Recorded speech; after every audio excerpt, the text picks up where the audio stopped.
What's going on, family? How is everybody doing? I got ink on my nose. Is everybody doing okay today? Gosh, let me just get that off, fam. Woo! Life is hard out here for. I'm a pimp. I know a lot of pimps. Well, I know one pimp. I got ink on my nose, y'all. How's everybody doing? This day coming okay? Listen, let me tell y'all something. I put Iowa in the headline, but I don't even know what's going on in Iowa. I don't know what's going on. I know what's going on with Rush. What's going on with the ink, though? I can't get it off. Oh, this is what happens when you broadcast live, fam. You have to be nimble. Woo. Let me see. Hold on. Let me see. Y'all want to? I know y'all will tell me the truth. Hold on 1 second. I still don't think it's all the way off. But anyway, we got to keep it moving. We can't worry about all the ink and all the stuff. So you write stuff and then things happen. Oh, sometimes it's a political show. Sometimes it's straight comedy. Anyway, fam, listen.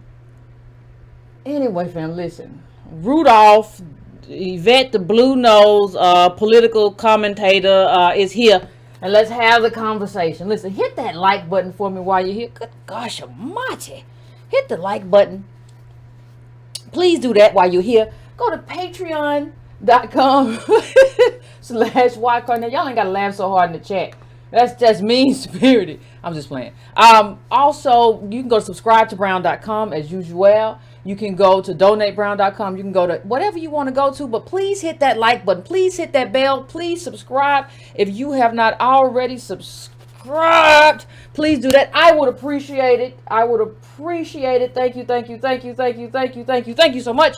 Also, let me just say this, fam. I haven't decided on the book yet. Somebody said to put out all of the yes, red now. Guys, my nose is red now because I rubbed all the blue off and it made my nose red, and that's just what happened. So I was thinking about trying to compile a list of the books that people are sending me and maybe doing a poll. But I don't want to compile them all over again because people have been sending me stuff over the months and I don't want to have to go look for them. So I was thinking if you might just DM me or editor at Breaking Brown me with the book like now, instead of me having to go back and look for all of them over time. I would appreciate that. And maybe this time around, maybe we'll have the fam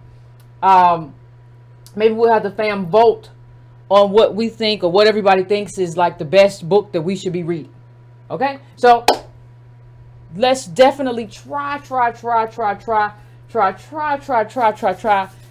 do that. Now, let's get to the issue at hand. Like I said when I was rubbing the ink off my nose, I don't know what's going on in Iowa. I don't know what the Iowans, is that what we call them? The Iowans are doing. They're getting half the stuff, part of the stuff. Now it's looking like some hanky-panky going on. I don't really know what's going on, but it's looking kind of banana republic-y over there that we still don't know. I think Buttigieg, he done claimed victory.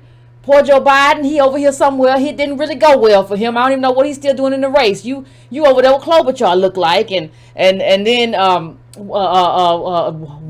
guess Warren and Bernie still fighting for the same people. But we could never mess up on that scale. Let it be a black city, or let it be like a state with a large black population.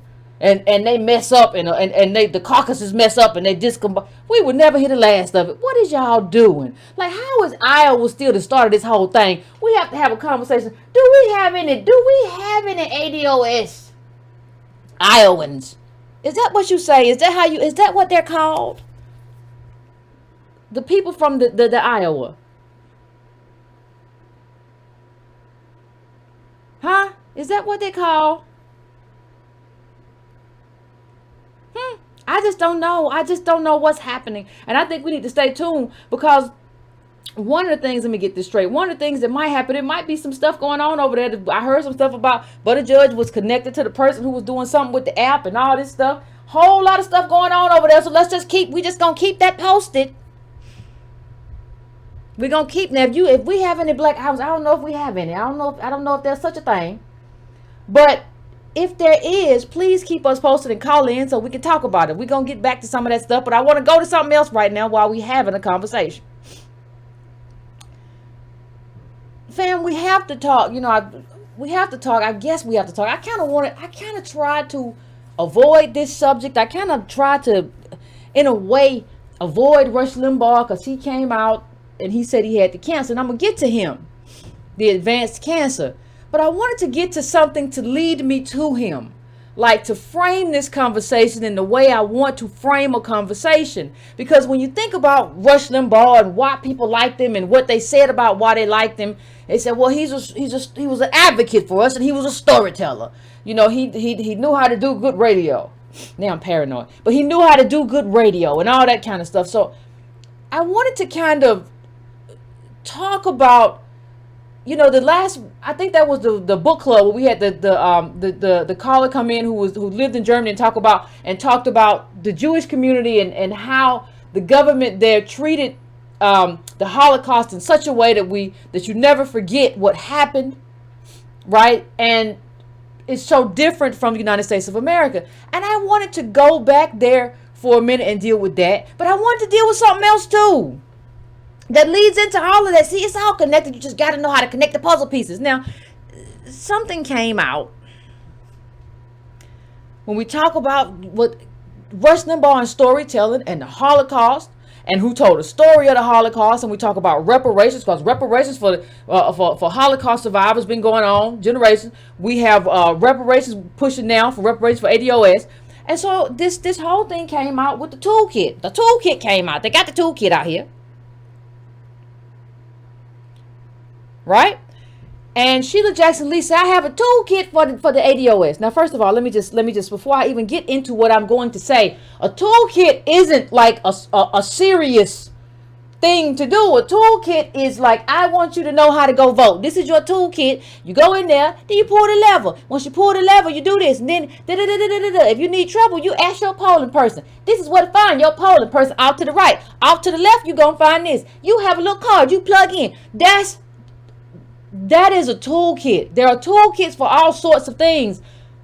You do not put a toolkit out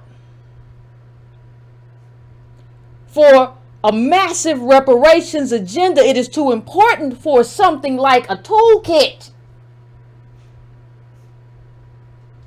That's the first part. It's too important for something like a toolkit. The second part is this. The second part is I give you the benefit of the doubt. What's in the toolkit? Congresswoman Sheila Jackson Lee, what's in your toolkit? Well, it turns out most of this toolkit ain't your toolkit. Let's go through the toolkit a little bit, and we're going to show you how all this connects to what I'm talking about with Rush Limbaugh, what I'm talking about with the Jewish community. I'm going to link it together. Don't you worry yourself none. But what is HR 40? That's, you know what? I recall seeing something like that in school. Like, well, what are proteins? Proteins build muscle. Why do you need proteins? What's the difference between proteins and carbohydrates? This is not a serious, this is, you know, when you was in physical ed and it really was the easiest thing to do because it was phys ed and you knew that you just went through the motions, and she got us in this, she got this thing here in this cursive font, child. She thought what is this? This is some stuff that somebody threw together. If you go to these links, my statement, the co-sponsors, HR 40 is not symbolic. Then she got like the case for reparations by Ta-Nehisi Coates. So please tell me, ma'am, that your toolkit is not just linking to other articles that have been written about the subject. That is your toolkit to tell us to go to the Atlantic and read the case for reparations? That's your toolkit? What is your job in all of this? What is your job description? Because it looks to me like somebody else needs your job. If this is how you respond to like the people who built this country and the multi-generational oppression, right?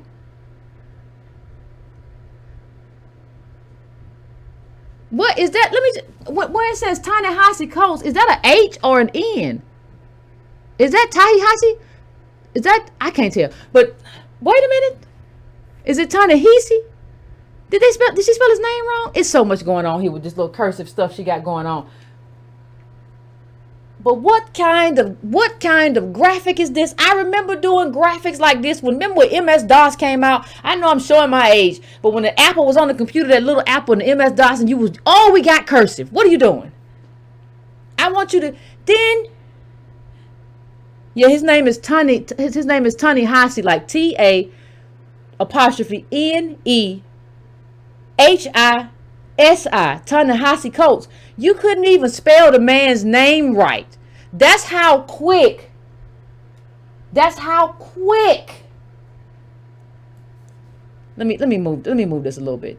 Like, this is how sorry y'all are. Y'all are sorry bunch of people. Sheila Jackson Lee, you and your team, y'all are some sorry Negroes to put this together and throw this out. This is your toolkit. You couldn't even do a spell check to get the man's name or go look up the article itself. And then, like, if you're going to do this, why are you linking back to his work that he's already done? You're supposed to compile that and a whole bunch of other stuff to make your own case. There's another article where she links to, well, reparations already happened on the local level, and it links to somebody else's article about how it's already happening on the local level. And there is no contextualization about how problematic that is. Not the problematic that it can't happen on a local level, but how it was undergirded by federally on a national level. So it has to happen on that level. It can't be, it's already happened, and you can't just leave it out there. See, the thing that happens on this show, the thing that we try to do is contextualize everything. I'm just not going to throw a piece of information out there and be like, you eat it how you get it. That's like throwing somebody a piece of raw meat and be like, I gave you food. I ain't cook it. I ain't season. I ain't doing nothing with it. It's meat. It's protein. Go for it. That's what she did. I'm gonna just give y'all a hodgepodge of mess that somebody else done wrote, and I think this is the guy who put it together. I don't know what you're doing with your life. What's his name? Benjamin Bedford or something like that. Something to that effect. And if you look over here, look over there in the right hand corner, because this is a Google Doc file. Understand they didn't even put together a website. Put together a nice website to showcase, to put all of this, to warehouse all of this information. Right? They didn't even do that. They didn't even give you understand you can build a website overnight. Like in an hour, really. Not even overnight. You can do that. They didn't even do that. And look over here in the right hand side. You see where it looks like where they're talking about how long, let me see if I can make it bigger. Like this little man created this, and when this was done, let me see if I can understand what they did. They just threw us out some stuff. Like, here you go.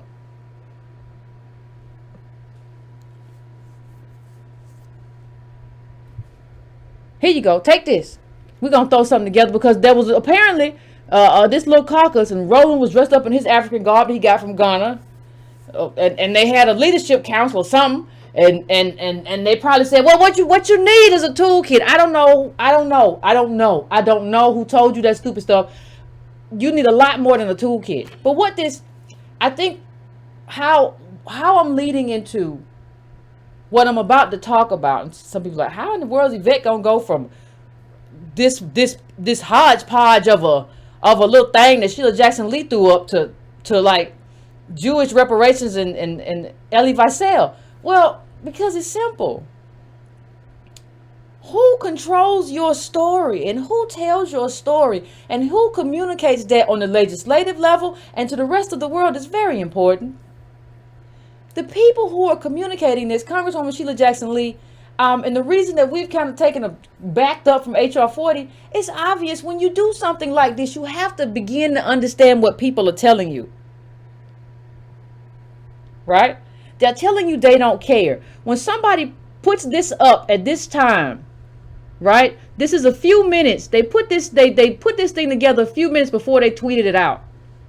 What they're telling you is that they don't care about reparations. They're just putting something together because that's the job.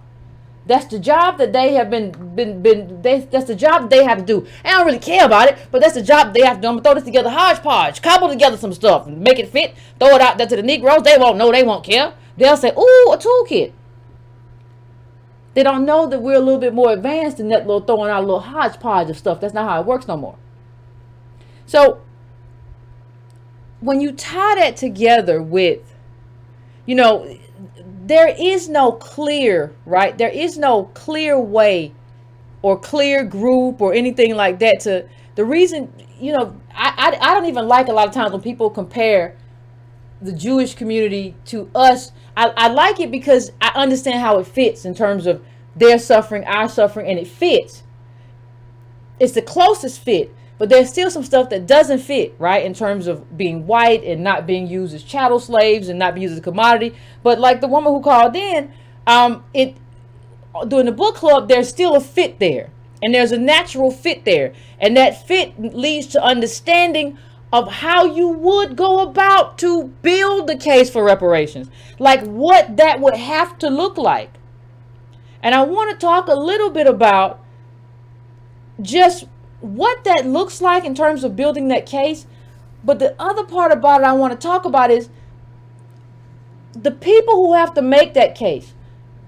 Remember I said before, serious people get serious politics, and you can't allow agents of chaos to take over everything, or you never have serious politics. Well, there are a lot of different, people don't really talk about it, disagreements. There used to be, especially in the Jewish community, about reparations and how that was supposed to go. And even there was some, like, you know, we talk about Elie Wiesel, like, who changed it in the initial draft. I don't know if you all followed, he wrote that book, Night. He was on Oprah, and we're going to talk about that. But there were some, initially, there were, in his book, there was a lot of, like, more like, I'm mad, I'm angry, whatever, but that's not necessarily the American way. The American way is kind of universal. And so he crafted it that way. But that's not even the issue. That's just a whole lot of history in my head. The issue is this.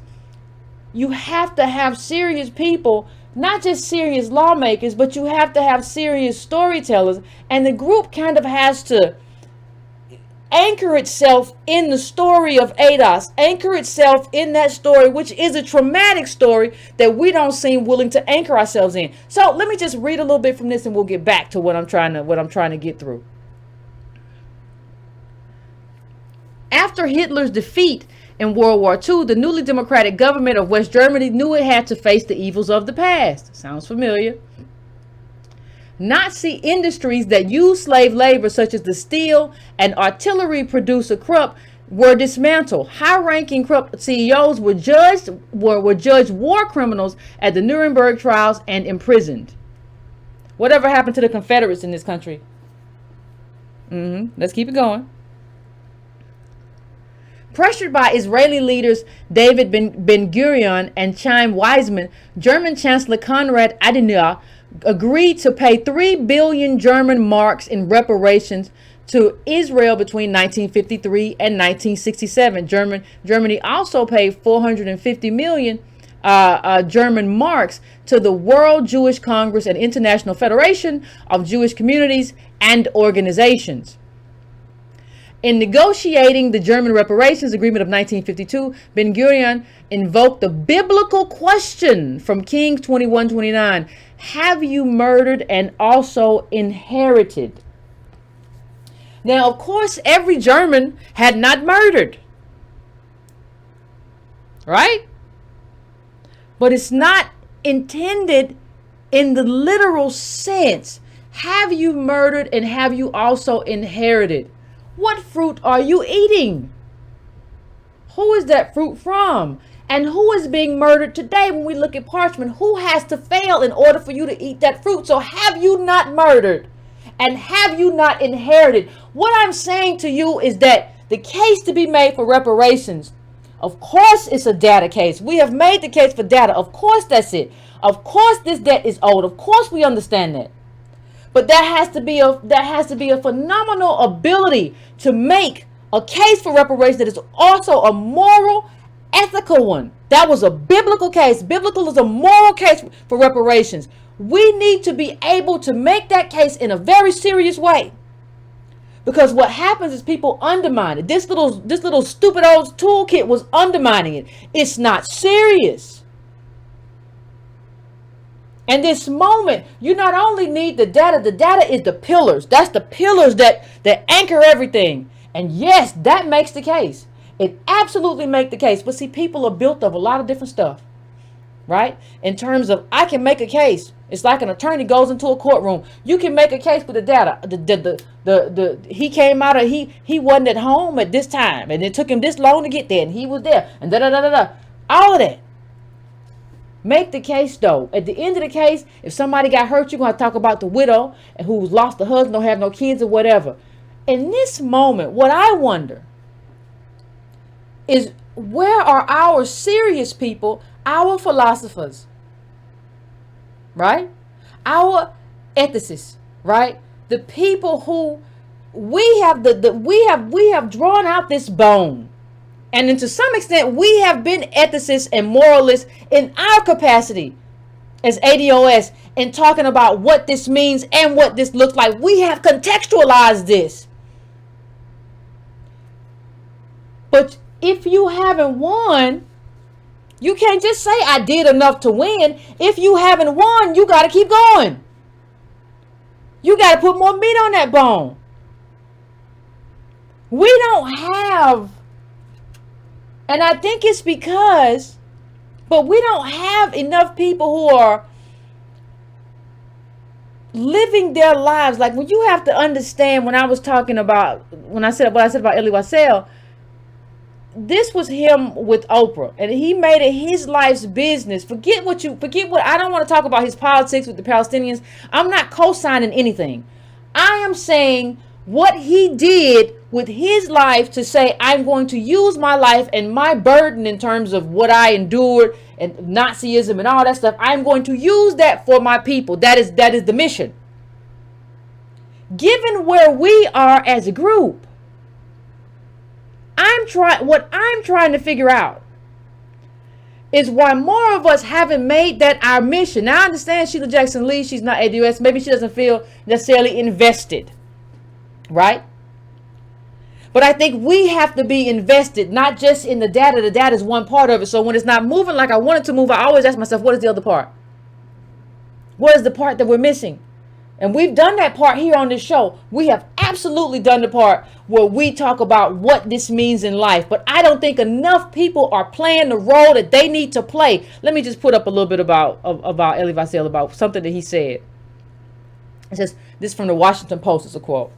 Perhaps better than anyone else of our age, Elie Wiesel grasped the terrible power of silence. He understood that the failure to speak out about both the horrors of the past and the evils of the present is one of the most effective ways there is to perpetuate suffering and empower those who inflict it. Wiesel therefore made it his life's mission to ensure that silence would not prevail.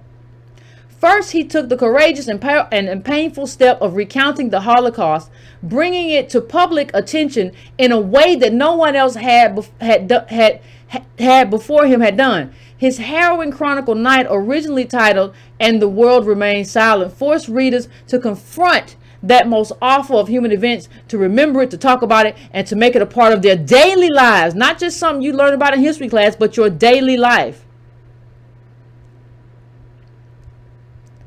Then, as if that weren't enough, he turned his attention to the present, giving voice to the millions of Jews living behind the Iron Curtain. That's in the Soviet Union back in the day.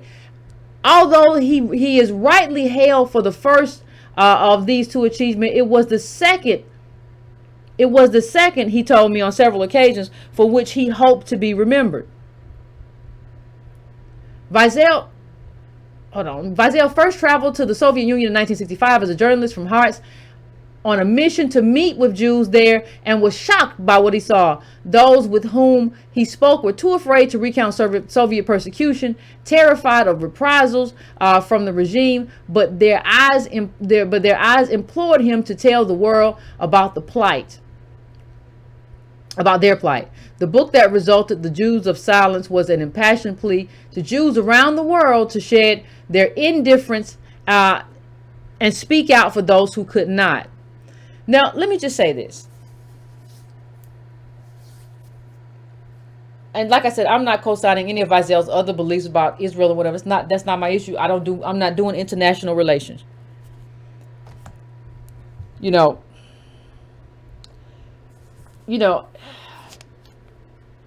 Dr. Cosby said something that was very interesting. He said we need ambassadors more than anything. ADOS ambassadors. Everybody, and I understand, and some people are doing really good jobs in their local communities. We had Marlon come on here and talk about what he's doing out of Chicago. doing great work. We're doing the politics on a local level. That's great stuff. That is being an ambassador. That is being an ambassador. Then you have other people who, I don't even know, they want to run off with other kind of odd ideas of like doing other things. And I'm not going to speak of it specifically, but what I'm saying is that, you know, sometimes it feels like you're not doing enough because life is short. And you realize that, like, my life is short. It's 100 years or or less usually, right? The process is still the process regardless. Like, being an ADOS ambassador is the process regardless. Making your life's work, our people especially, not be indifferent towards our oppression and our multi-generational systemic oppression, which was weaponized by our government. That is like the mission. And you have to do, like, what you get to do is what you see ADOS chapters doing, or what you see people doing when they call and say they're doing in their own homes. You have to get people over their indifference. And part of that is data, and part of that is not turning away from your own trauma. Part of that is refusing to be shamed and refusing to be victimized by the social judgment of what has happened. Or what am I trying to say? I'm trying to say shame is your enemy. Mine too. Be wary of anybody who tries to shame you. Oh, slave, that was a long time ago. I don't want to deal with that. Or I don't want, well, you just could have done better for yourself. I think you just could have, should have, would have, and things is different, and I don't know why you act like that. Well, them people in Parchment, they shouldn't have been there in the first place. I don't know how. I don't know. It's a torture chamber. You can't draw a line from Parchment all the way back. You can't draw a line of Reconstruction. You can't draw a line to men who were hung from trees for allegedly looking at white women or whatever. And turns out that most of those were false charges, taken out of jails and hung up. You can't draw a line. See, so much of what has to happen for ADOS to move forward has to happen on the individual and then the group level. Meaning you have to be willing. The same way Elie Wiesel went over there with Oprah, and I'm going to talk about this in a second. This Oprah stuff is real kind of, you know, interesting. Because it's almost as if Oprah's a white woman interviewing somebody who was oppressed. And like doesn't even, and on her show and whatever, she didn't even really get to, like, might have mentioned it or talked about it somewhat, but didn't get to be an advocate for what ADOS goes through, or didn't want to. I wasn't in the room. I just know what you did and what you didn't do. But you see him anchoring himself in the trauma of that concentration camp and anchoring himself in that. He's not trying to do what we do a lot of times as a group, not as individuals, but turn tail and run. That's what we do. That's not what he's doing. So what does that tell you? That tells you the way you get to where you need to go is through the trauma, not around it. Not by turning your back and go the other way. It's always going to be there, because guess what? It's always in your family. It's always in your life. It's always in your bank account. It's in the wealth that you don't have. So much of life is what you don't have and don't see in your life.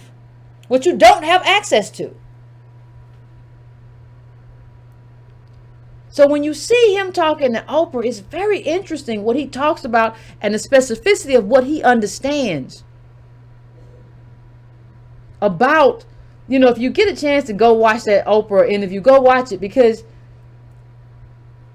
regardless of what Oprah mentions or says or whatever, I don't see the same thing in her and in us.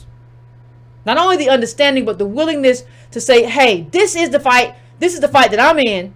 And I want everybody to come look at what happened to me. I'm not turning away. I'm not going to talk about nothing else. I'm not going to ignore it. I'm not going to say a black excellence. I'm not going to do none of that. I'm going to say, look what happened to me. And look what hasn't been made whole. How dare you? How dare you, after all this time, have me still here? I'm sure it was traumatic for him to relive all that stuff, but you do what you have to. The question is really, one of the questions that we have to ask and anchor ourselves in, and I've had people call in about this, and this is going to be the source of a lot of friction. Because the question is really, how much of this are you dealing with in your own home, and are you winning in your own home, or are you losing? Forget about going out here and wanting to sit next to Nancy Pelosi and wanting to, well, I have relationships, Yvette, that you have ruined. Forget all that. Have you managed to secure support for ADOS in your house? Boo boo. Before we get to whatever's going on out here, if you can't secure support for ADOS in your house, you sure as hell can't secure it in the House of Representatives with Nancy Pelosi. Please don't fool yourself. That's what community is about. Wherever people with a shared history, a shared lineage, a shared understanding. And we accept people into that who are allies and who have that too. But if we don't know who we are, and if we run from who we are, and if we allow people to make us ashamed of who we are, we'll never have it. How do you let anybody make you feel ashamed of surviving in a country? How could you let any African or anybody from a mostly black country make you feel ashamed? We've survived in the belly of the beast. Have you? Oh, no, Daniel Kaluuya, you ran across the pond. No. So you have to have, that's allies. You have to have allies who are on the same page and who respect what we've done here. I say it all the time, but I say it for a reason. We're not supposed to be here. That's just what it is. I don't think when the Jewish community puts up pictures like this of people who died or were in concentration camps or whatever, like, it's not with any kind of shame.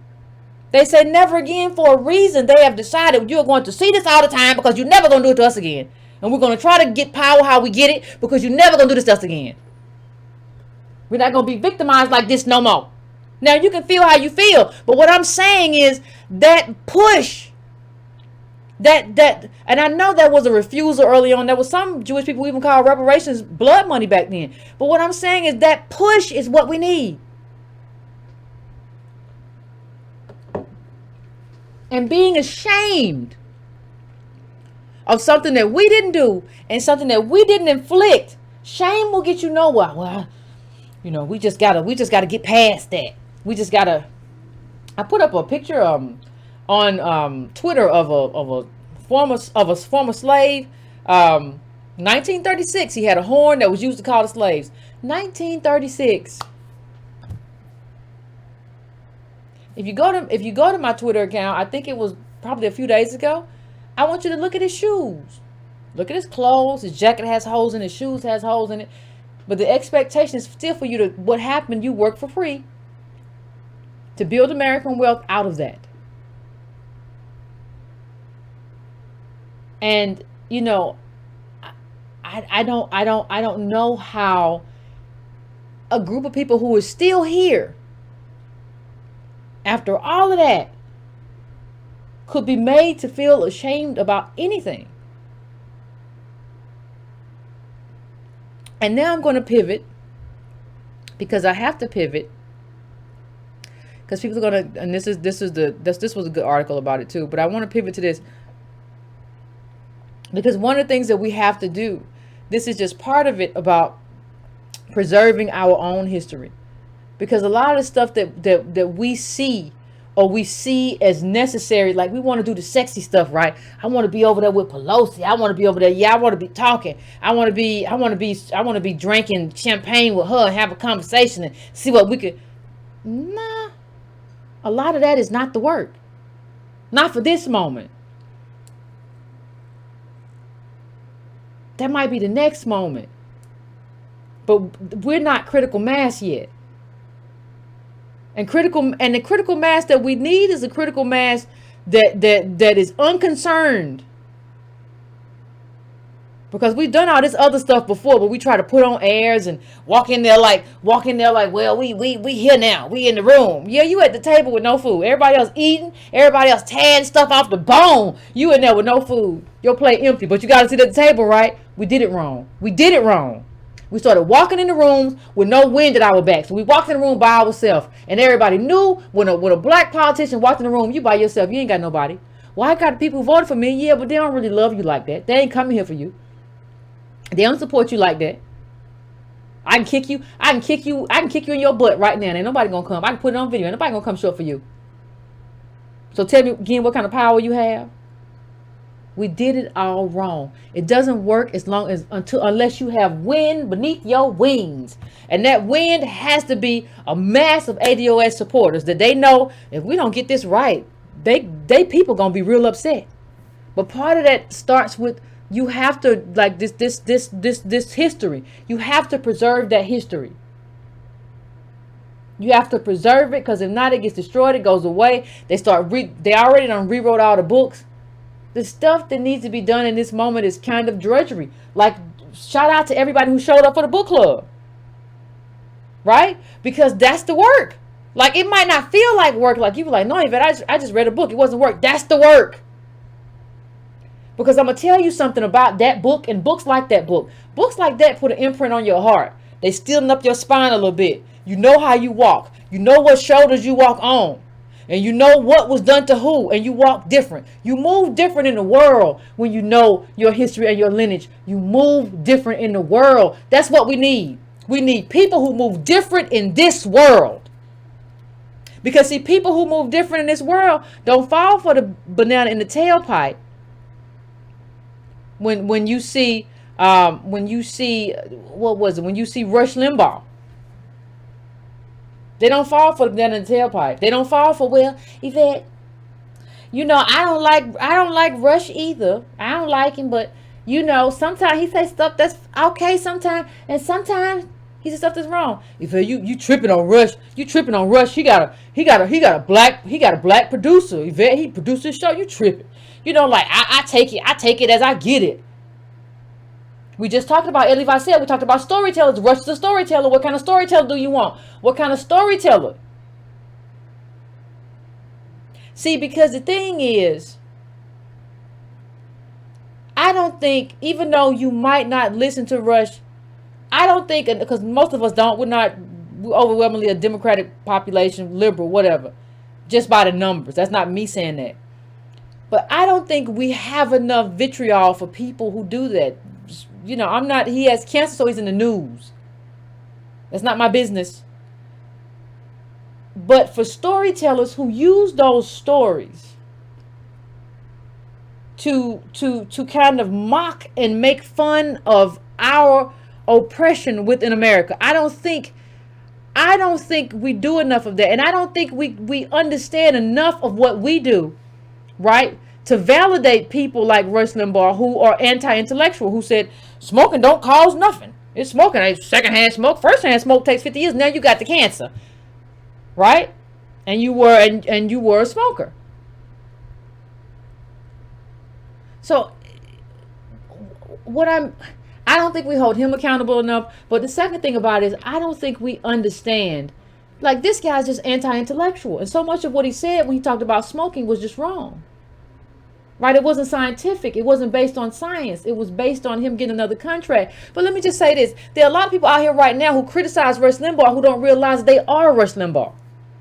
A lot of your little talking heads, your little blowhards, your little agents of chaos say a lot of stuff when you talk about Sally Hemings. Oh, the women slaves didn't have it that bad. You are Rush, child. You just don't realize that you Rush Limbaugh.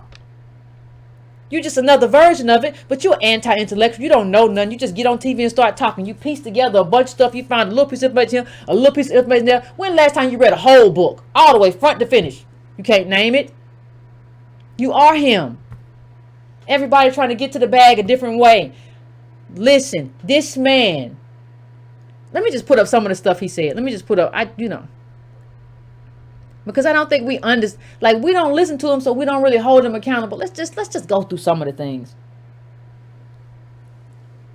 Have you ever noticed how, this is Rush Limbaugh talking, Have you ever noticed how all composite pictures of wanted criminals resemble Jesse Jackson?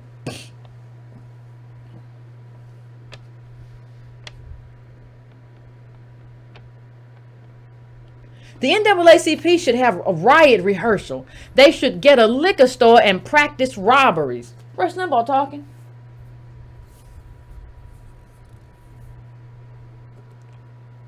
Right?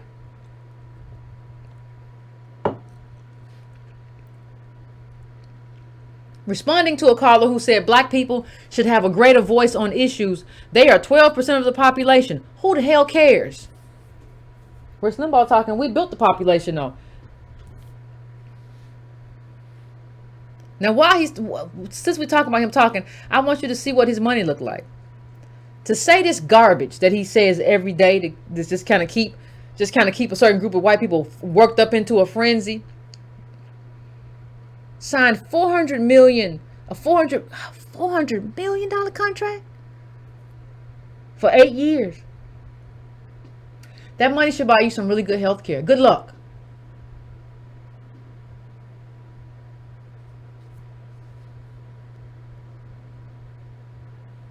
A couple other things he said. Hold on a second. If any race of people should not have guilt about slavery, it's Caucasians. The white race has probably had fewer slaves. The white race, no such thing, has had fewer slaves and for a briefer period of time than any other in the history of the world. See, people just make up stuff. And yet white guilt is still one of the dominating factors in American politics. It's exploited, played upon, it's promoted, and unnecessary. Rush Limbaugh.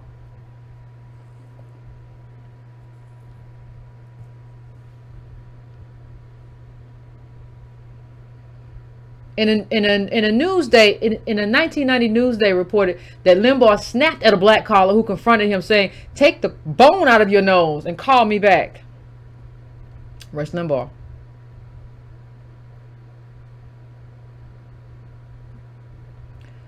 In 2016, Limbaugh claimed that Obama's race amplified malcontent operations like Black Lives Matter gave rise to a thugocracy, and nobody had the guts to speak out against it for fear that it would happen to them. Rush Limbaugh. Now let me just say this. The irony of all these thug comments that Rush made. Now, I could never get anywhere and say all this stuff, so you get snatched off. I don't get to be Joe Rogan. I don't get to be Rush Limbaugh. I don't get to be free in America and just have a free opinion. He can get $400 million from it. I have to watch every word I say. That's the world we live in. But let me tell you something. This stuff that he just said, the irony of him calling black people thugs, especially black men thugs, is that he is the embodiment of thuggishness. He is the embodiment of weaponized white thuggery, punching down on black people. That's who he is. That's who you are. And I don't care. You will never escape that in your life. That's what you did. And you have too many people who want to hear that. So part of the reason we can't ever get past and have the real kind of storytelling that needs to be had is because people like him get $400 million from telling that story about how football players are thugs and how the NAACP is thugs and all Negroes, NAACP and the football. So we all thugs. That's what he's saying. For shits and giggles. Right? And that's the whole irony of it all, is that the thug was always you. You just got more money to do it.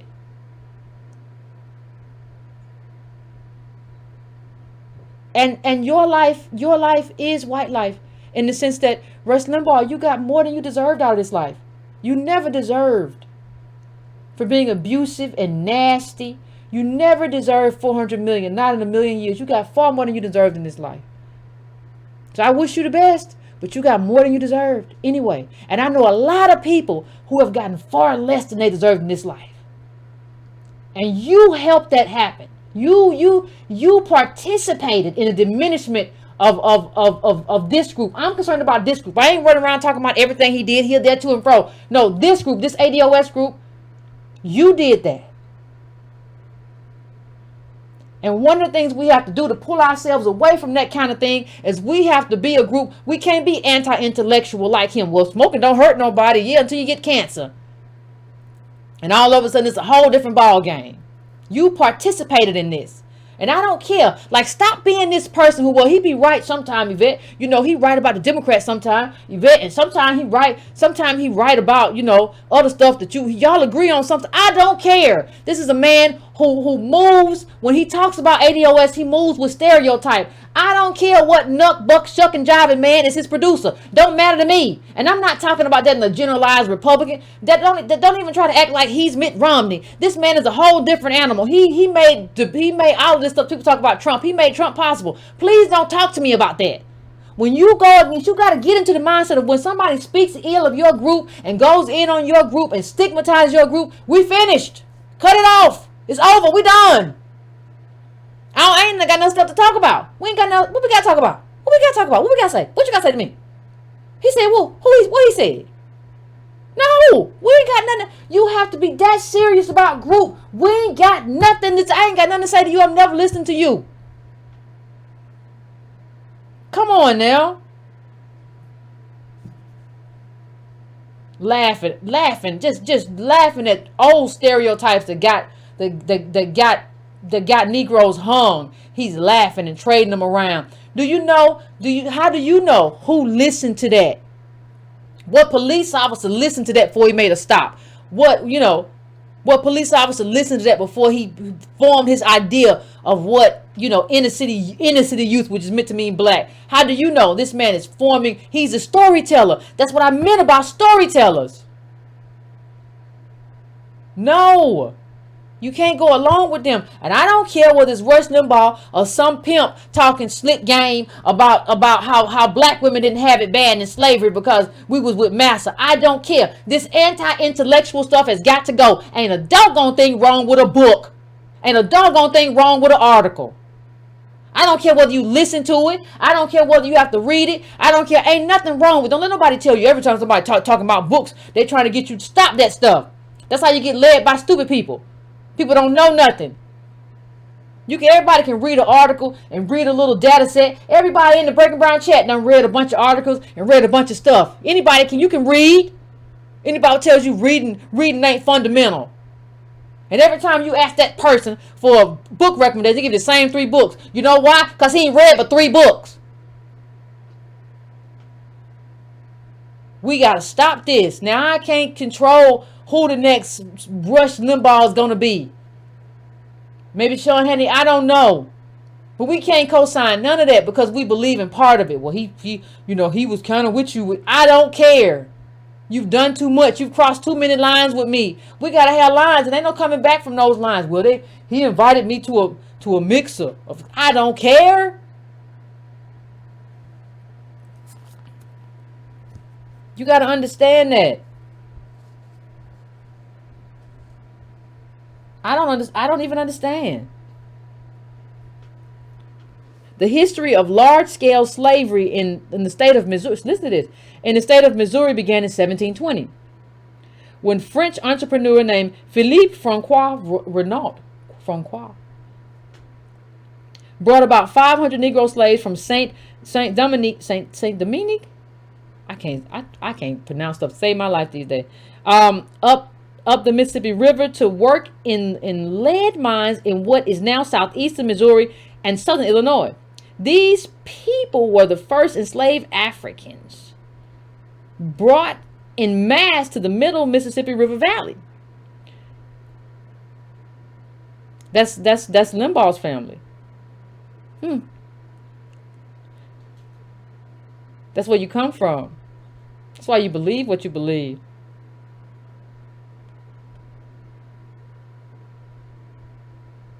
The Limbaugh family is a prominent political family from Missouri. Its members have served prominently as attorneys, politicians, judges, and political commentators, both in Missouri area and on a national scale. The most prominent is probably conservative radio host Rush Limbaugh. George Frederick Limbaugh, the first family member in America, was born in Germany circa 1737. and arrived at Berks County, Pennsylvania as a child in 1753 and settled in Missouri Territory 1800 with his youngest son, Michael, and 19 other family members in 1758. George married Anna Catherine Ritter and had 6 sons.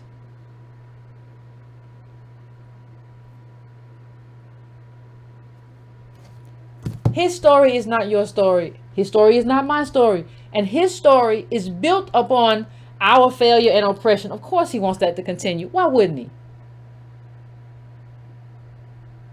And anti-intellectualism is the best way to ensure that the status quo continues on both sides. So fam, I'll just leave it at that. I want everybody to come in and be able to make comments. You can comment on whatever you want to comment on today. You want to comment on Rush. You want to comment on, whatever. Woo, so much going on. Anyway, fam, give me a few minutes as usual to set up the phones. I'll be back and we will have the conversation.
All right, fam, we are back. I am going straight to the calls, straight to the calls, straight to the calls.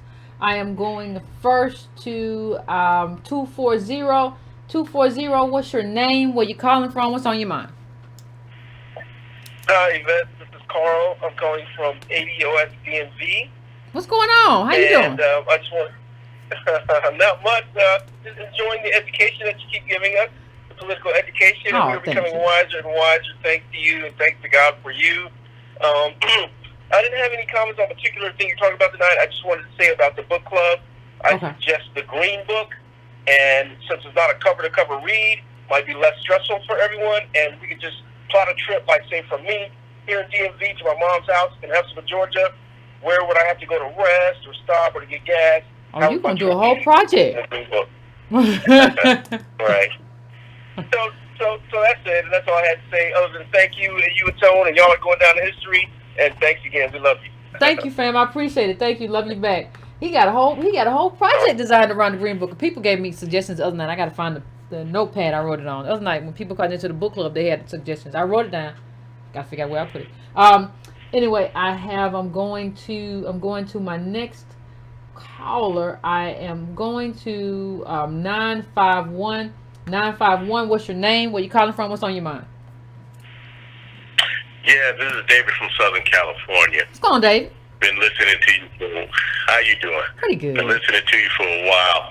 You know, Rush Limbaugh has always had issues.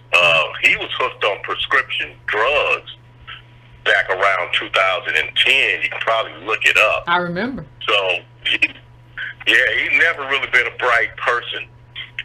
But what I wanted to bring up, did you hear about Naomi Campbell, the model, and what she said? I did. And you know what I was surprised by? I was surprised that Amanda Seales came out and said, like, Black History Month should be about American blackness or whatever. But go give the people the backdrop. Give the people the backstory. Yeah, Naomi came out, and since it's Black History Month, she made the statement that Black History Month should be for all people of color. And right then and there, I said, well, you know, hold up. She's a model from England. What is she doing trying to control the narrative of, you know, what's supposed to be of ADOS holiday, month of history? Well, let me just say this, Carl. You know, let me just say one thing, and I'm going to let you go on and say what you were about to say. I'm sorry. I don't understand why people don't understand where they are. You're in America. You're in America. Exactly. It's a country. America is a country that was built by American chattel slaves. You don't get to hop your happy butt over here from across the pond and then tell me what American Black History Month is supposed to be about.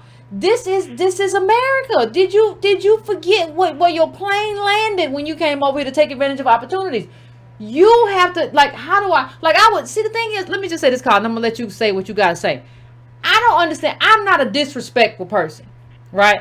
I would never go to, let's say they were having Black History Month in England and like they were doing their thing. I would never be like, it's supposed to include me too. I'm American, but I would be like, well, whoever the Black Brits are, y'all do y'all thing. I'm just gonna be over here to support. I'm in the corner shaking it up. I don't understand who these people think they are. Now I'll let you finish it. I'll let you say what you gotta say, Carl. I'm sorry. Yeah, I don't understand either, and it kind of really rakes me when I hear these people saying, well, we're all Pan-Africans, and the only difference between us is a boat stop.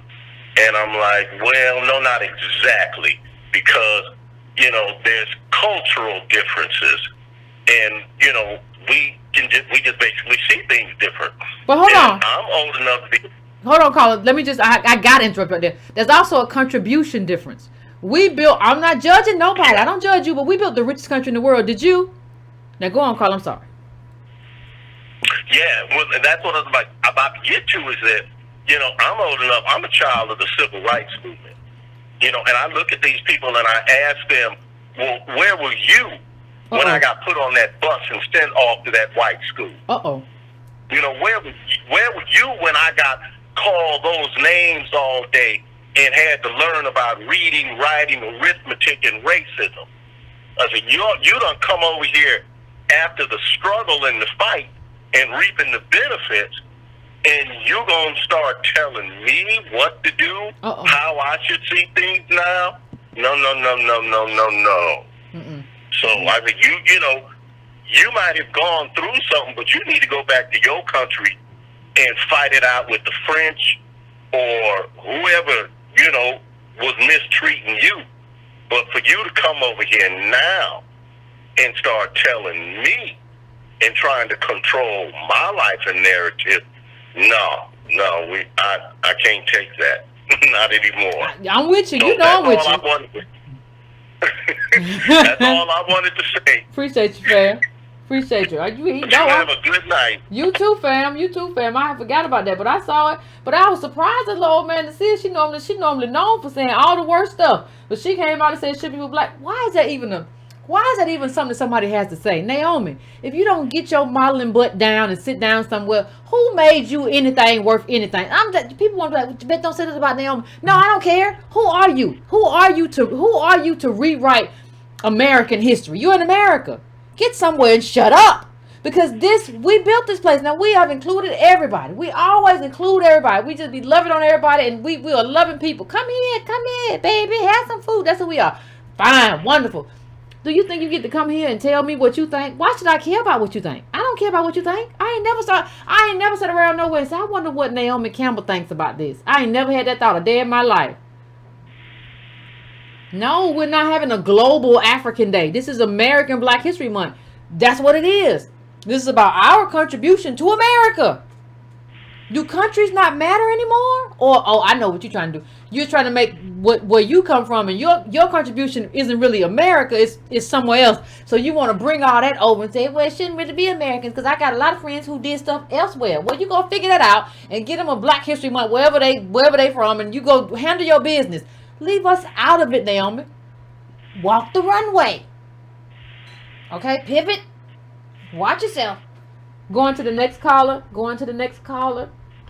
I am going now to 404. What's your name? Where you calling from? What's on your mind?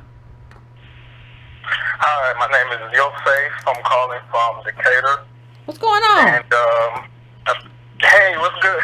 I'm excited. I'm excited about the show tonight. You had a great show. I've been a long time listener, first time caller. Oh, thank you. And you had a lot of great points today, a lot of relevant and pertinent points. That's definitely affecting us right now. And it was just startling watching that State of the Union address with Donald Trump, and you just see how when he elevated Rush Limbaugh that white mediocrity equals white excellence.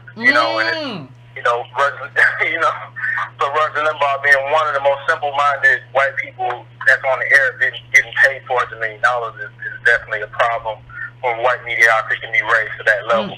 That's true. And you mentioned about the Jewish Holocaust, and I have close ties to the Jewish community. In fact, my family and I were converted.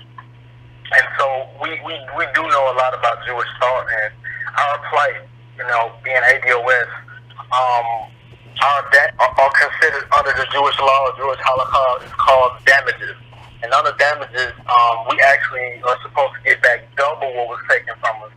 So as opposed to having 10 to 17 trillion, according to Jewish law, Jewish thought, it's supposed to actually be 20 to 34 billion, a trillion rather, that we're supposed to get. So according to their law.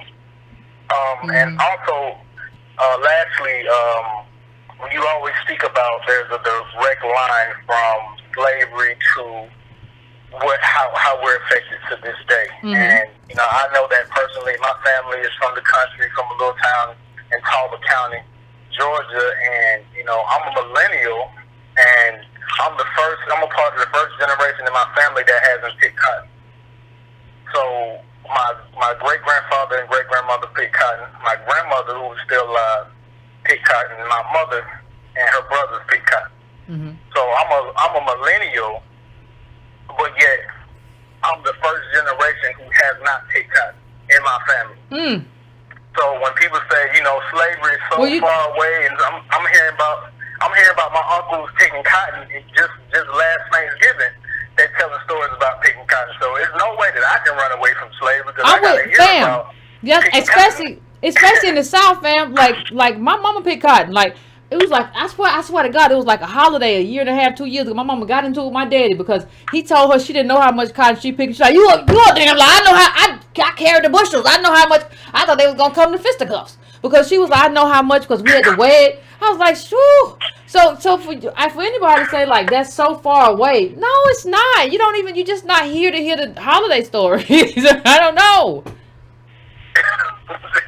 Right. So I agree. So when we're forced to hear about it when our family gets together, and people, try to distance us from our past, which is, the fuel to our fire, and which is a part of our claim. I bring that up as many times as I can to people, let them know, like, no, this thing is not that far from us. We hear about it being in the South. Our parents did it, so we're that much close to it. So that's, the fuel to our fire. And we need not to run away from it. And, like you mentioned earlier, it kind of invigorates me when I can bring up that history and tell people what how my family contributed to this country in that manner. So, that's our power. And, I just appreciate you and Antonio Moore and ADOS family all over the U.S. for contributing to us being invigorated by our own personal stories, as opposed to having our head down. We can have our head up knowing what we did in this country. As opposed to having our heads down, we have our heads up. Oh, thank you, fam. That was good right there. That's a line right there. Thank you, fam. I appreciate it. Well, y'all enjoy the rest of your night. I appreciate you allowing my phone call to get through. Appreciate it. Yeah, we got our heads straight up. We know what's going on. You ain't finna fool us. You might fool some of these folks running around here, but you ain't finna fool us. We know what's going on. I'm going to the next call. Let me see who I'm going to now. I'm going to 832. 832, what's your name? Where you calling from? What's on your mind? What's up, Yvette? This is Mike from Houston. What's going on? I'm all right. What's going on with you? No, I'm just saying, looking at the disaster, what's going on with the Democrats, I'm going to say one thing. We better off with Trump, than these Democrats, I'm just saying. Hello? I'm here. I'm listening. Yeah, we better off with Trump, These Democrats don't have a black agenda. Pete Buttigieg ain't got no black agenda. Joe Biden don't got a black agenda. Joe Biden wrote the crime bill that locked us up. You gonna vote for Joe Biden over Trump? That's crazy. We can't vote for Joe Biden over Trump. He the one that locked us up. Trump gave us the first step back to let people out of jail, goddammit. I think Trump did more for black Americans than Obama. Trump gave more money to HBC than Obama ever did. Obama didn't, I can't say one thing Obama did for the black people. All right, Carl. We're better off with Trump. I sure do appreciate you. I sure do appreciate you calling in. Thank you, Carl. I appreciate you. Y'all can't drink all the libation before you call. You could just hold off a little bit, okay? Just hold off some if you're gonna have an alcoholic libation. But listen, the whole part. This is why I tell people to look at budgets. See, because we have this reflexive idea, like if I don't like Biden, then I like Trump. So I gotta like Trump because one or the other. No, I'm never voting for Biden. And I'm not voting for Trump because Trump's budget was enough for me. Budgets matter. And those cuts and sending that money up, if we not up, that matters to me in terms of the policies and in terms of like the policies that were put in place that took money out of stuff that we need as ADOS to manage our lives, programs, all of that. That matters. HUD, when you talk about HUD, there was a great article that came out not too long ago about HUD enforcement in terms of what the Trump administration is doing. So anti-discrimination law is out of that. So you just out of that. If you can't find nowhere to live, and ain't nobody still accepting your, forget all it, even outside, nobody's accepting your your HUD voucher anyway, your Section 8, whatever. Ain't nobody doing it. So and it's anti-discrimination law in general too. So it's not like, well, if Biden is awful, then I got to go to Trump. No, I can lead the top. I can not do anything with the top of that ticket if I want to, and just vote for whoever locally is okay. I can do that. I can absolutely do that. That's within my right. So, I'm going to my next caller. I am going to 773. 773, what's your name? Where you calling from? What's on your mind? Hello. What's going on, 773? It's Adam from Illinois. What's going on, Adam? And thanks for such a great call. And I'm not going to touch the last one with a stick, but I want to talk. You're talking about anti-intellectualism, which is such like a huge problem. That's like why Naomi said that. That's why I guess Amanda Seals is back on the team now. But what she was saying before is why she was saying that anti-intellectualism stuff. And even like I see like in my family, like my father, my sister, people who I value a lot, and I think they're very smart people, but I know they would either object to like the idea of ADOS-ness or not be into the idea, because it's like I see it in all walks of Black life, and I've been seeing it, and I used to believe part of these things too. That's why I know how insidious it is. But like well-to-do Black people, sort of the first professionals of their families. I work in social work, so people who have never had anything, that full spectrum of ADOS people, have all been led to believe like one of the most important things is to not complain, not make a fuss. If you make a fuss, your family won't want to talk to you. Your job won't want to hear it. The doctor won't want to give you service. There's a million little things teaching people that, but it's just so insidious. And it's weird. I was watching The Simpsons today, and there's this little clip about anti-intellectualism where something happens, and Homer dislodges a crayon from his brain, and then he becomes really smart, but then he realizes all the places he used to go don't want to have anything to do with him anymore, because he's like this new person, and he has these new ideas.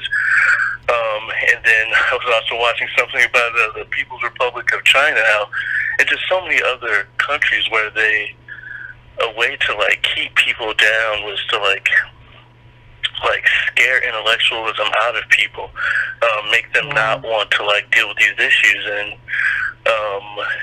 the people have a lot of different reasons for not believing that. A lot of them are the ones of us who kind of reach a plateau and could possibly send the elevator back down.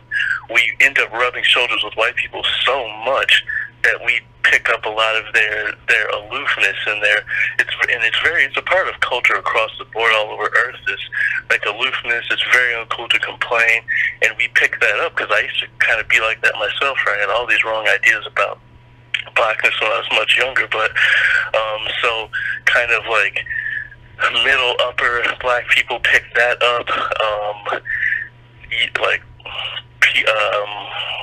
Poor people from which is most of us blighted communities, pick that up, and it's just for so many reasons. This is kind of on that same topic, but I remember, I think it was Otis that called in maybe at one point, and he was saying how he's a racial, I think it was him, but he was saying he's a racial fatalist because one of the few things that could save us is if the few of us that have made it that could potentially send the elevator back down, it just made a sacrifice, whether it's an income sacrifice, spending your time working with ADOS kids, talking to people. One of my other favorite YouTube Black intellectuals talks about a car. The revolution is a car. Can't everybody be the wheel? Someone has to be the airbag. Somebody has to be the trunk. Somebody has to be the muffler. Somebody has to be that little booklet that you keep in the car. I think the caller you're talking about is Alexander. But go on. Yeah, you're right. Somebody has to be everything. Oh, I'm sorry. That's fine. Alexander. And you're saying that one of the reasons that we couldn't make it is because our idea of success has been implanted in us by white supremacy, and that's just kind of a negative. There's no way to back out of that when talking about it, but it's just, but one of a little glimmer of hope that I find that what really kind of radicalized me and just changed the way I saw myself in ADOS and helped me put the pieces together was policy. That's, I think everyone should walk around with a little Bible of policies with them. You can trace everything that has ever happened to us back to, at every half decade they have something. Even my parents, all my lineages are sharecroppers, and right after that, is convict leasing. Then they pulled money off of us during the Great Migration. As soon as they get into the Midwest, just between, I think, 1970 and 1980, something like $20-30 billion was pulled off the Chicago with contract mortgages and the contract buyers league. And then the crack epidemic, the Contra affair, the 94 crime bill in 97. There's so many of these policies that are so critically important, and they just would have changed. I would have been in such a better shape just emotionally and like in life if I had any of these little pieces to help me shape what I was seeing in my community every day. Just like something as simple as crack. Everyone hears about crack as a kid. Oh, so-and-so's a crackhead. You're like, oh, haha, that's funny. No one ever took the time to mention it was being flown into Mena, Arkansas by the tons and then being bled through the community. And not that it had to be that directly, but just a little something. I had to put all those little pieces together for myself. And so I played, lots of catch up, and I had to do a lot of learning and unlearning, but I just think that may be one of the few things that could save us. And this is kind of on that, but we were talking about Jews, and it just blew my mind when I learned that I think between 1980 and 1990, Jews received something like $50-60 billion worth of stratified reparations, stratified over multiple generations for health care. And there's just so many precedents for it. And so going back around to the Naomi thing, a lot of times when I hear people saying that, is like, it's not. ADOS is important for so many reasons, but one of them is like, there was no Jim Crow in Haiti, but I'm not at all judging what happened in Haiti. Haiti is such a wonderful place, they have a wonderful history, and France owes them, $50 trillion at a minimum? So when their check comes, I'm not going to say anything except do what I can to promote that, and it goes the other way. It's very simple. It's not personal. I look lots of, that's one of the biggest things I see that are your other idiots and opposers on YouTube trying to run these really overly simplified, stupid arguments that somehow ADOS needs something against other parts of the diaspora, continental Africans. There's nothing to do with that, and I really love their history because it strengthens me, the things that Haiti did, or the things that they ran Napoleon and them out of there. That's true, yeah. And I'm sorry, I didn't realize my phone was on speakerphone. But so that all mixes into the anti-intellectualism that, if you can, whether it's teaching, or reminding Haitians that, look, you have a really rich history of your own. This is nothing, we're not taking things away from you. And kids, if you're talking to kids regularly, touching on policies, the Kerry Report, the Contrafare, the Homestead Act, the GI Bill, these are every 5 years or so they have made 100% sure, and that's just the little stuff we know. There's tons of conspiracies, tons of just crazy things that they did, like little weird things like Operation Brown Mail, when they were locking up Black Panthers and sending letters to different revolutionaries that weren't really from the people that it said they were, just to incite mess in the community. And that's a small thing, but there's so many of them that it's just so overwhelming, and it's really troubling too, because I understand the one reason why anti-intellectualism works so well, because it's so heavy and so difficult, especially in all of us have so much trauma, it's generational, epigenetics and stuff. Yeah.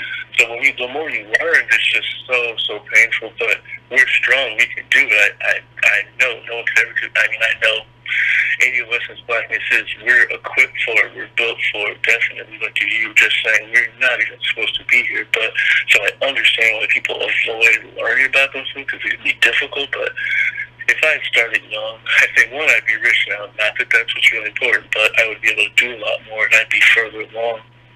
Because I was like a lot of other people, I had so much anti-blackness in me.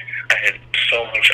My parents sent me to a school that I have no anger against them for doing, but all Black ADOS people should be immersed in a Black environment till about 15 or 16, and then you can go out to the world. Statistically, that's what ADOS people need to be involved in. You should want a real nurturing environment around your peers. Well, yeah, your nurturing ADOS environment, but you need to be seeing other Black kids all day, every day.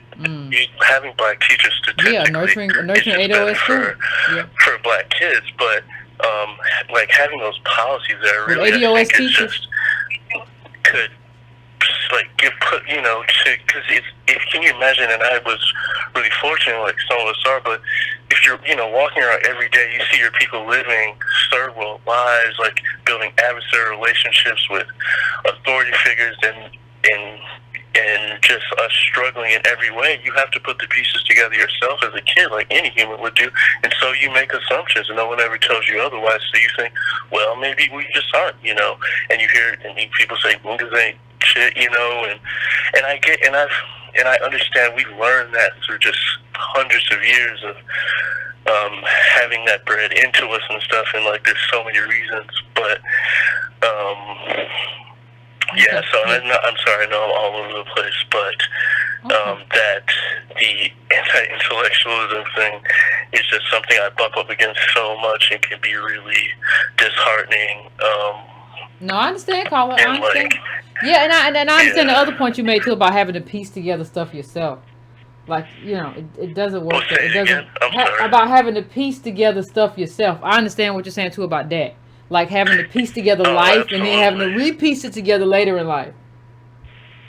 Yeah, one little policy at a time, and it's like, oh, well, that's why, you know, or why you try to wonder, like, why, you know, my grandparents were able to buy a house, or, you know, when they just had a certain kind, like a factory job, and then why they lost that, and all the little things that, you know, like the contract mortgages, and then there's just so many different little factors that really, really helped. Especially, I think, if you're in your formative years, it could have really, really helped me a lot. Well, I want to thank you, Carl. Yeah, but I appreciate it. Yeah, I think that's a lot. I think that's a lot of us, like pieces that were missing but see, pieces missing is ADOS life, and so you can't say it. Like, I understand what you're saying. You're right. But see, people love to say that as if that's like that's just like the American way. It's always it's our life. We got a bunch of brokenness and pieces over here, and I needed this one square, and I needed this whole thing, and then, you know, and like, no, I need this big triangle, and I didn't have it because the pieces weren't together. We were broken. That's part of the lineage. We have to understand that, and we have to understand that, like, understanding that means advocating specifically, like, for a group. It doesn't mean being some globalist or something like that. It means advocating within groups. So that's a huge problem, and one of the wonderful things about ADOS is that I think could give people too. It gives us a way to stand in our particular history. Again, it doesn't take anything away from Indigenous Americans I heard this really great argument the other day, because someone was saying, well, everybody's been abused. Everyone has had trauma, genocide.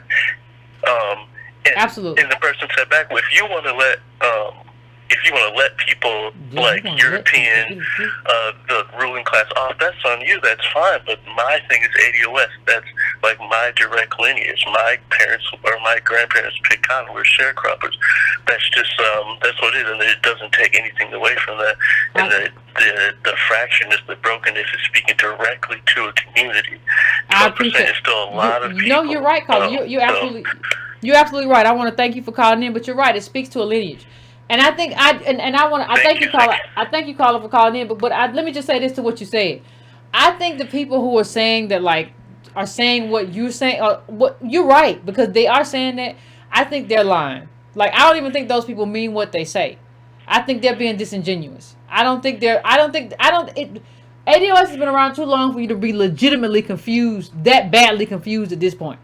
I don't believe that. I don't believe that at all.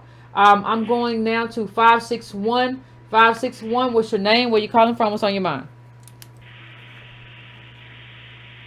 Hello? 561, what's going on? This is Gary. Hello? Hello? This is Gary from Florida. Hey, Gary. Pretty good. How about you? I'm all right. Do you want to mention Joe Biden of his folk place? It seems like he was so upset because he lost. He was almost like fourth place or something like that. Who was upset because he lost? Joe Biden. Who was upset because he lost? He was upset because who lost? Joe Biden. Joe Biden was what? He was fourth place in Iowa. Did anyone see? Oh, it was 4th place in Iowa. Yeah. Okay. Okay.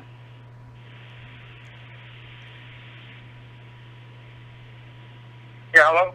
I'm here. You said he was in 4th place. What's your comment? Yeah, he was calling about socialists and calling Pete Buttigieg saying that did he say something about Obama administration being inferior or something like that.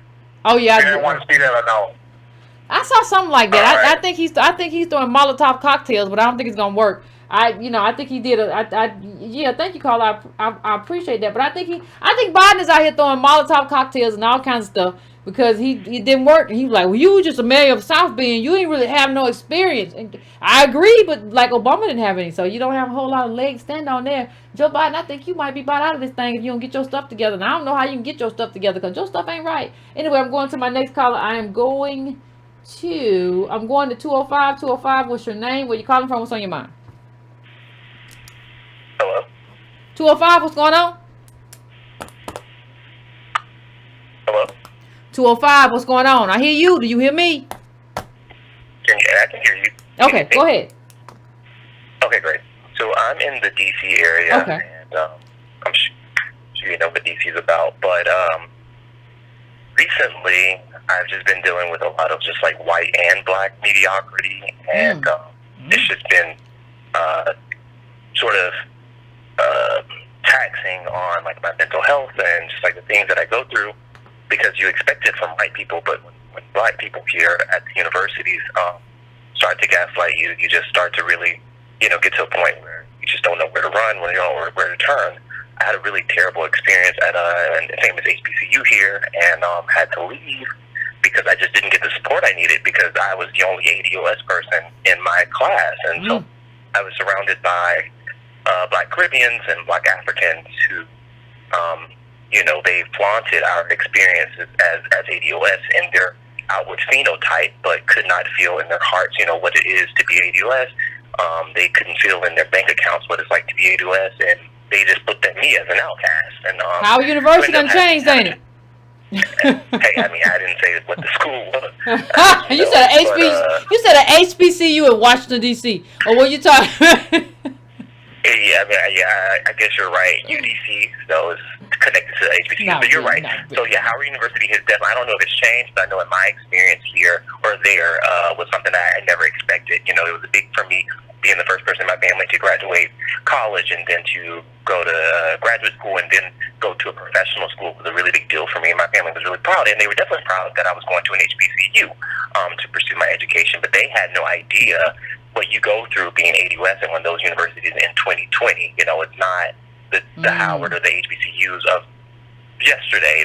These are new schools that are majority Nigerian, majority Jamaican, and there's just no place for us if you don't have the money, if you don't have the social connections, you just won't survive. And it has nothing to do with academics. They'll put it under the guise of things being rigorous, but really it's all just a bunch of gaslighting, a bunch of just lack of resources and all of that. But they'll have to say, well, you just didn't fit the bill or you weren't prepared. But it's like, no, I got a refund check 3 months later. How was I supposed to pay rent for that and then take an exam every 2 weeks? So, I mean, that happened over there. I went to another school where I was just embraced, but these were also, I was embraced to be a puppet, embraced to be the face, embraced to be the ADOS face, to smile, to take on the roles that we see our clowns like R.S. Martin do, and all those people who go on and do these terrible things on TV and say a bunch of bad things. So it's just like, you can't really win. When you're ADOS, you have to either put on, be a fake if you are quote-unquote successful, or if you've made it to be a part of that talented 10th, when I don't believe in a talented 10th mentality. I'm a talented 100th. We can all make it. There's enough out here for all of us to survive and to be excellent. And the people who are excellent aren't excellent. And I'm sick of just being around people who aren't on my level, but they don't see it as that because I don't have the resources or I don't have the familial background. See, let me just slow you down a second, caller. Understand what this man is saying, though. He went to a HBCU, which sounds like my alma mater, but when I was there, we were still the majority, right? You went to a HBCU which was built to service the needs of ADOS, which is now serving the needs of a kind of global diversity, right? And and now you're uncomfortable being there as an ADOS student. Understand what this place that is supposed to be. See, the thing is, we had black immigrants, and I was friends with black immigrants when I was at Howard University. We were still the majority though. What this caller is saying is that it's been flipped, and now he's uncomfortable at an ADOS institution, which is supposed to be there to meet the needs of ADOS. How do we let this happen? You have to understand how piss poor leadership is in this country to I'm talking about our ADOS leadership to let this happen. But I'm gonna let you finish, Carl. I just want to make that clear. Okay, thank you for that. But yeah, it's sad, it's terrible that I had no pride in my ADOS, knowing that those schools were built not only for us, as I know you like to say that we're not tied into a specific class at ADOS. We are wealthier, we are poor. Some of us are from the hood. Look, I think if you are, we're mostly poor, we're majority poor. The data says it, but if you're a black immigrant and you went to Columbia, Carnell, or any of these institutions for your undergrad, your family are physicians, lawyers, and that sort of thing. If you're at Howard in a professional school, that means something went wrong in your life. You're taking up a seat from an ADOS person, whether it's undergrad or graduate professional school, like medical school. That means you've taken up a seat from someone who, it comes from a background where back probably 70 years ago, that person would have been from the South, and they would be there studying to become a doctor. They are not from a family full of physicians who overwhelmingly from slavery. You can just say overwhelmingly we have a lineage that traces back to slavery, like overwhelmingly. That's exactly what I'm saying. Thank you. And that's all I have to say. It's just I don't know how we move forward now that our institutions are completely taken over, but they're still under the guise of Black excellence, and our celebrities are pushing that same thing. The Google ad with the best HBCU homecoming. It's just like it's all just farcical, false, fake, and you don't want to be the negative pessimist in every environment that you're in. But that's sort of the outcome. It's inevitable that you will be, because you're seeing just coonery. I don't want to say the FUCKERY word, but it's like that's just all around you, and you can't help but really just focus in on that while also still being excellent, still getting your work done. So it's just like it's a double-edged sword, and we're just and understand, and also fighting oppression.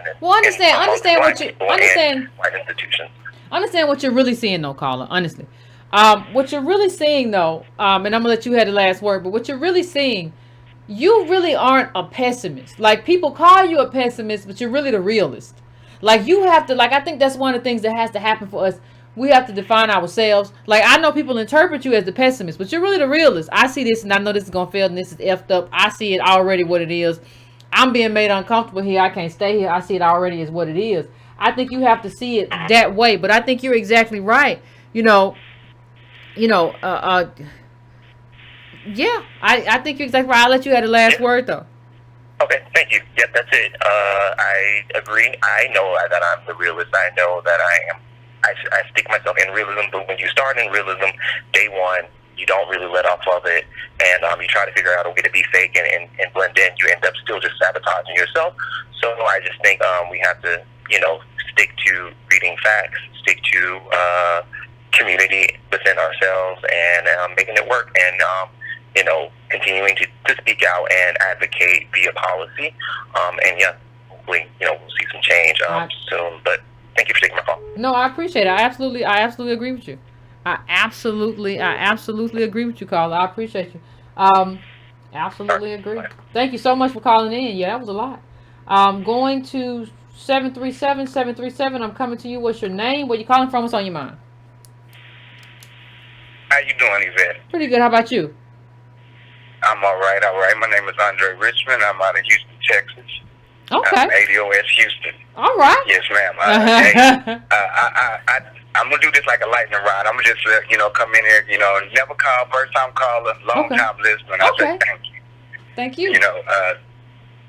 You've done a lot for me to show, my family. I've tried to push it to my family, and most callers call in and say, nobody want to hear it, but I still push it every day. Okay. Absolutely. Got to. That's the most important. People don't want to do the most important step, but that's the most important step.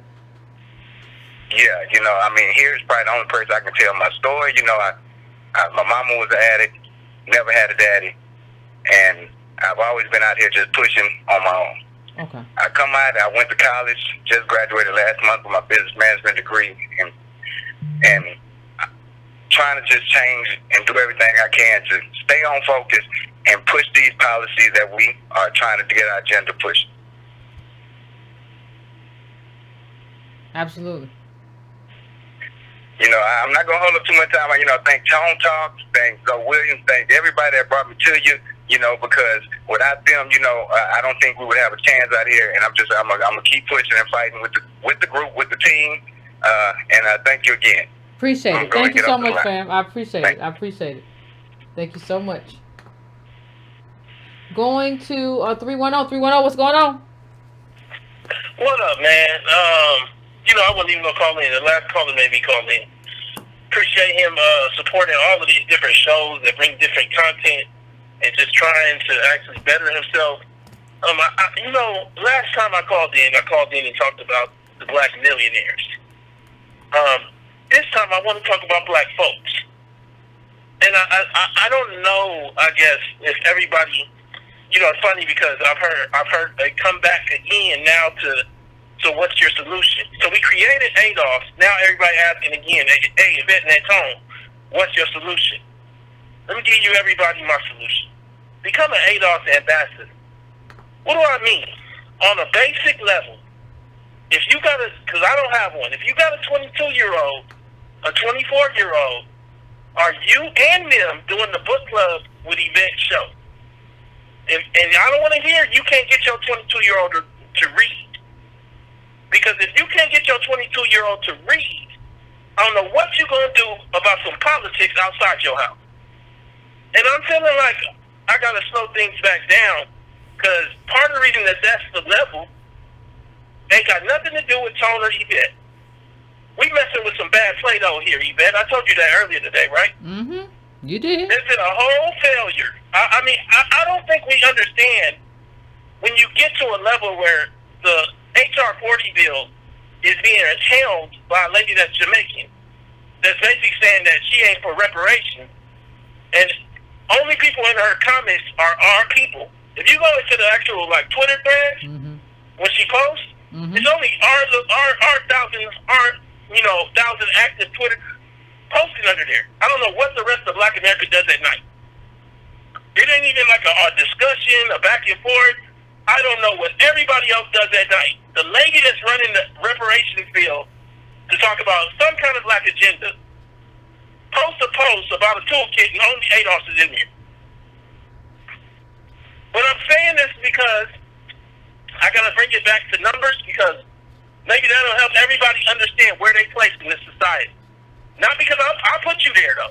Again, this is the Play-Doh that we've been given. We know that the middle of America, set by amazing white folks because they have all the wealth, the middle family worth about like 150, 160 hard. That could be your house is 100, your pension is 40, and then you got 10 in the bank, and you don't have no credit cards. That's an old person usually that got that, or a white person. An older black person, a white person because they inherited, but that's the middle. Well, the Washington Post explained that Trump got it wrong on the wealth inequality and said everybody below that, all Americans below that number, are worth 1.6% of the overall wealth. Now let's frame that among black people, though. We know if we look at the decile chart, if you have that, pull that up. If you don't, it's okay. No, I don't think I have it. The top 10% of black folks have 75% of our wealth. Well, the lowest family on that top 10% is worth about $150,000. So 90% of black America is in the bottom half that has only 1.6% of America's wealth. And probably at the bottom part of that bottom half. But we going to start a super PAC, or we going to go do run for governor, or we going to... How about you get your 24-year-old to read the book club book? I'm running into things where you don't want to do the work to do the solution that's in your own house. That's all my project. Whatever your project is, individually, you can do that. My project is your 24-year-old and you. Yvette's project is your 24-year-old and you. Because if we can't get that right, we can't do nothing else after that. We live in a society where literally, because of the Plato we've been given, Adolf, all of us, we having a discussion of whether people that didn't come from American slavery should get some of American slavery's reparations. Do you know how stupid that is? This is a stupid discussion. Why are we talking about whether people that didn't come from American slavery should get American slavery reparations? How are we even talking about this? I'm saying all this because I need to slow it down because you're seeing the consequences of having that discussion in that man's life that just called. You at Howard University and you feel like you're not even at home because they ain't got no home for you. Now the reason partially that you see that event, and I just told you about this, is it's 2020. So that means most of the people that he in school with, unlike most of the people you went to school with, was mortgaged. So what they've done is they made it since you're born here, we all the same. But let's talk about what that means. Let's do the math. The 1, the 2, the 3. Well, if we all the same, that means that slavery don't matter. They're just saying it in a different way. They're saying that me being Jamaican matters, which we respect, and I do respect that. Me being Haitian matters, which we do respect, and I respect that. But you coming from slavery don't matter because we all the same. It don't make a goddamn piece of sense. I'm saying all this because I think where we're at right now is in the trudge. So people are saying, Yvette, Tone, I need reparations in the morning. My kid's tuition is due in the morning. I can't deliver you no reparations in the morning. What I can say is why is your kid not reading the last book club book or the book club book before that? And I think what we got to do is understand what are our real goals? Why are our goals exist like this? What has been done up to this point? And how confused the state are we in right now? We have the CBC doing a leadership meeting. Did they invite you, Yvette? Nope, I ain't get nothing. But they got a leadership meeting. Hold on. But what I said is what we probably can say, because we know the floor is 150 to be in the top 10% of black families that has hoarded 75% of black wealth, the little black wealth that exists. Is that probably 85% of those people, a majority of those people, let's just say, are in that top 10%. And they're not talking about reparations or a black agenda first. Roland Martin said that the main goal is to get Trump out. It ain't to get a black agenda or get the black men in parts with no help. We got different goals. We got different agendas. There's a whole anti-intellectualism. I felt it more than probably anybody because I'll tell you straight. I don't want to hear from nobody that he graduated from college on this topic. Not at this level. I want to hear from economists that talk to me about the numbers. I want to hear from lawyers that talk to me about the civil engagement. I want to hear from people that worked on. And let me say, if you didn't go from college, if you didn't go to college, do you have high-level expertise in business? Do you have high-level expertise on the Hill, and you got voted into the office despite not going to college? Or are you just talking because you just got done trying to be an entertainer and that didn't work? Or are you just talking because you're mad at your baby mama because she don't, this is how you make your money now? To avoid when they take the money out, the garnishments. We're not here for grifting. We're not here for any of that. And I'm just kind of like just letting it be known because I think that overall we at a place where shit is where stuff is splitting off, and everybody ain't got the same goals. I'm saying to you, whoever you are that's listening to me talk right now, get your house in order. To the best that you can do that. If your house ain't in order, ain't no point in going outside to look out where the grass is green. That's all I want to say. Appreciate it, Tone, as always. Appreciate it. I think we're going to end the show on that mark because we're in the midnight hour, the witching hour. So, fam, As always, I appreciate you calling in. If you didn't get through, I apologize, but we always got more shows to do, and I will see you at the next show. Don't forget to hit that like button. That's the most important thing you can do. If you want to donate, you can go to donatebrown.com, patreon.com/Carnell. Pick up your hoodie at adosmerch.com or your long sleeve shirt that says Black Uplift is not Black Tokenism. You can do that also. That one's green. I have a couple more coming in with different colors. Hopefully it's for spring, but the hoodie's up. What else I was going to say? I was going to say something else. I can't remember what else I was going to say. But hit the like button. Go to subscribetobrown.com and give me your email address. I do not spam. I do not bother you. Hit that bell to make sure that you are getting notifications. Just double check for me. Hit the subscribe button because I've been hearing some funny business about that bell. So hit the subscribe button. I would appreciate that as well, family. And do not be bothered. Be unbothered by the trolls and the things that are going on. We shall persevere, family. So do not be bothered. We're going to do what we're going to do. We're going to make it do what it do. Whatever that is. It is what it is, fam. But finish your libation. Get some rest to get up and meet the morning. Okay? So until next time, fam, be easy. Don't forget to send me your book club recommendations, either in my Twitter DM or send me an editor at breakingbrown.com, even if you already sent it, because I'm going to put those up for the vote. Good night, family, and enjoy yourself.